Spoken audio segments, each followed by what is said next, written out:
Good morning, student. Welcome on RCC online classes. आज हम पढ़ेंगे reflection and reflection of light, lecture number 1 physics. इसको पढ़ने से पहले मैं कुछ ज़रूरी बातें आपको बता दूं कि हम यूँ क्यों पढ़ना चाहते हैं इसको। क्योंकि हमारा अपकमिंग एग्ज़ाम आ रहा है यूपी बोर्ड का 2022 मार्च 22 मार्च से ही शुरू है। अभी टेंटेटिव डेट है ये, लेकिन कुछ पता नहीं है, डेट आगे भी बढ़ सकती है और उस डेट पर भी हो सकते हैं एग्ज़ाम। तो जो भी है हम इसको जल्द से जल्द कंप्लीट करेंगे सिलेबस को, और इसको सिलेबस को कंप्लीट करने के बाद हम इसका रिवीजन भी कर सकते हैं बहुत अच्छे से। फिलहाल हम देखते हैं आपको यहाँ ऑनलाइन क्लासेस में क्या क्या मिलेगा। पहला टॉपिक है हमारा, और पहला ये चैप्टर है आपका फिजिक्स का, reflection and refraction of light.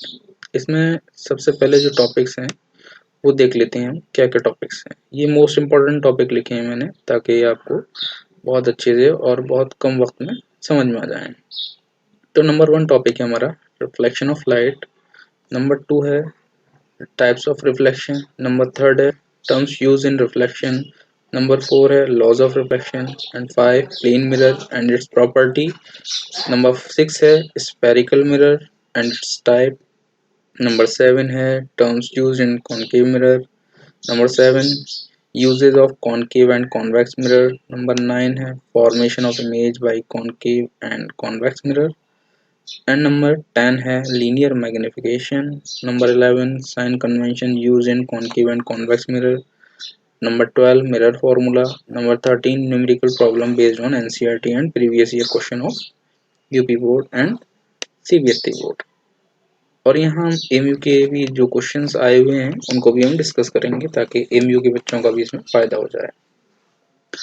अब ये सवाल आपके मन में उठ रहा होगा कि हम आरसीसी ऑनलाइन क्लासेस को ही क्यों ज्वाइन करें या इसको क्यों सब्सक्राइब करें।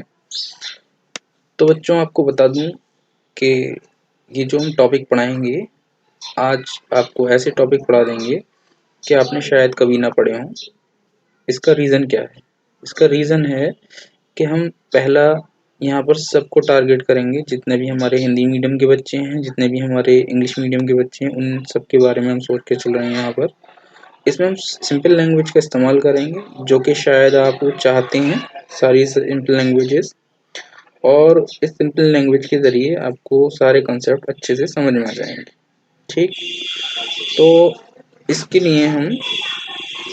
लिए हमने एक पूरा अपना लेक्चर का अरेंजमेंट किया है, और सारे लेक्चर्स को हमने एक जगह कंबाइन किया है ताकि आप लोगों को कोई परेशानी ना हो।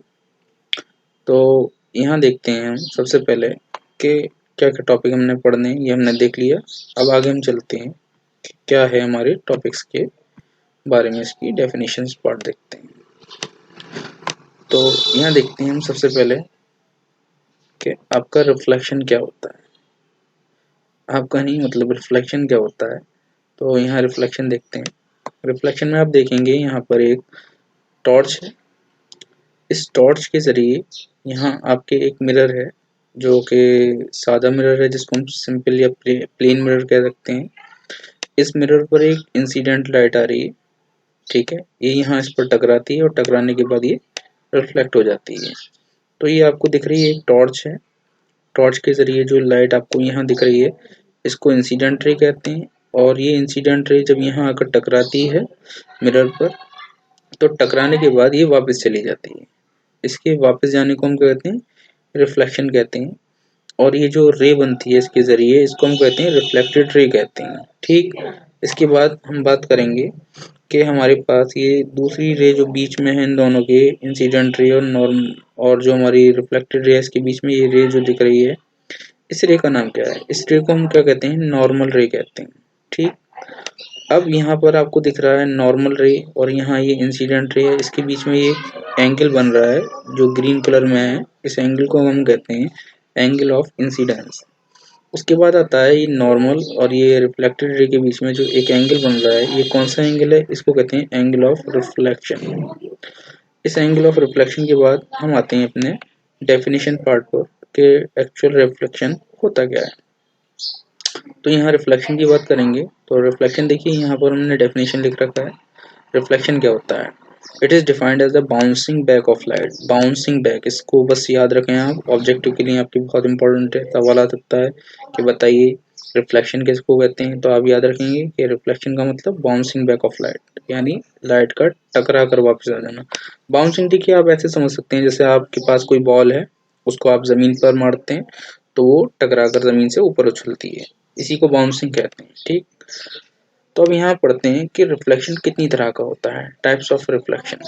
नंबर 1 होता है रेगुलर रिफ्लेक्शन, इसको हम दूसरे अल्फाज में कहते हैं स्मूथ रिफ्लेक्शन। नंबर 2 होता है इर्रेगुलर रिफ्लेक्शन। इर्रेगुलर रिफ्लेक्शन को हम डिफ्यूज रिफ्लेक्शन भी कहते हैं। अब यहाँ रेगुलर और रेगुलर क्या होता है इसको पढ़ लेते हैं। तो यहाँ हम रेगुलर रिफ्लेक्शन क्या होता है और इसको स्मूथ रिफ्लेक्शन भी कहते हैं। इंसिडेंट रे जब इंसिडेंट रे के पैरेलल हो और रिफ्लेक्टेड रे जब रिफ्लेक्टेड रे के पैरेलल हो, तब इस तरह के रिफ्लेक्शन को हम क्या कहते हैं? रेगुलर रिफ्लेक्शन कहते हैं। आपको दिख रहा है एक मिरर है, मिरर पर ये रोशनी आ रही है यानी इंसिडेंट रे आ रही है, और ये जो इंसिडेंट रे है टकराने के बाद मिरर पर रिफ्लेक्ट हो जाती है। तो यहाँ देखिए खास बात कि इंसिडेंट रे के पैरेलल है और यहाँ रिफ्लेक्टेड रे के पैरेलल है। इस तरह के रिफ्लेक्शन को हम रेगुलर रिफ्लेक्शन कहते हैं और इसको स्मूथ रिफ्लेक्शन भी कहते हैं। अब दूसरे केस में हम बात करते हैं इर्रेगुलर रिफ्लेक्शन। क्या होता है ये? देखिए इंसिडेंट रे जब इंसिडेंट रे के पैरेलल हो लेकिन रिफ्लेक्टेड रे के पैरेलल ना हो, तब इस तरह के रिफ्लेक्शन को हम क्या कहते हैं? इर्रेगुलर रिफ्लेक्शन कहते हैं या इसको डिफ्यूज रिफ्लेक्शन भी कहते हैं। ये जो डिफ्यूज रिफ्लेक्शन है, यहाँ देख रहे हैं आप, रिफ्लेक्टेड रे के पैरेलल नहीं है। ठीक है, रिफ्लेक्शन को हम क्या कहते हैं? इर्रेगुलर या डिफ्यूज रिफ्लेक्शन कहते हैं। ठीक है, तो ये पार्ट है हमारा पूरा। इसके बाद हम दूसरे पार्ट पर आएंगे और नेक्स्ट लेक्चर में हम इसको देखते हैं और मिलते हैं आप लोगों से। अगर आपको लेक्चर अच्छा लगा हो तो इसको लाइक करें। Thank you, good bye.